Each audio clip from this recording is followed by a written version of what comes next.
Në vitin 1989, protestuesit rumun luftuan për demokraci. Javën e kaluar, ata luftuan për të ruajtur këtë sistem.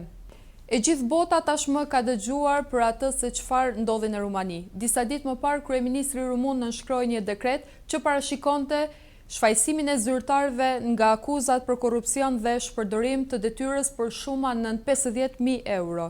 Në momentin që zyrtarët menduan se dënimet kundër tyre do të zbuteshin, ndodhi krejtësisht e kundërta. Të dielën, kryeministri u detyrua ta shfuqizojë këtë dekret, pasi e gjithë Rumania reagoi kundër vendimit të qeverisë.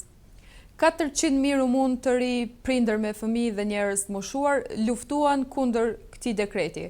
Atyre u bashkuan edhe shumë zyrtar partijak, deputet antar partie, cilët u dërhoqën nga pozitat e tyre duke deklaruar se nuk mund të jenë pjesë e diçkaje që e dinë se është kundër dëshirës popullit.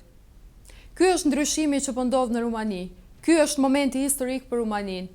Kjo është njëra ndër sfidat më të mëdha me cilat Rumania po ballafaqohet viteve të fundit. Disa nga mediat botërore janë fokusuar për të nxjerrë fotografi të bukura të demonstruesve, ndërsa disa tjera kanë pasqyruar protestat me fotografi të përleshjeve mes protestuesve dhe gjandarmërisë.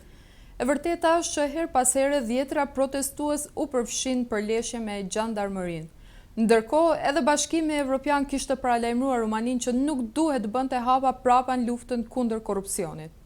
Por edhe vite më parë, Rumania u përgjigj me protesta kryeministrit të vendit, kur ai tentoi të kalojë ligjin që u lejonte kontroll të plot kompanive të huaja mbi minierat rumune. Njerëzit u quan këmbë dhe ndaluan këtë proces.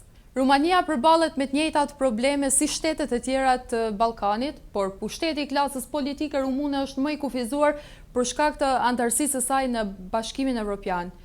Kjo është arsyeja pse demonstratat në Rumani kanë sukses, ndërsa në Kosovë vazhdojnë dështojnë njëra pas tjetrës.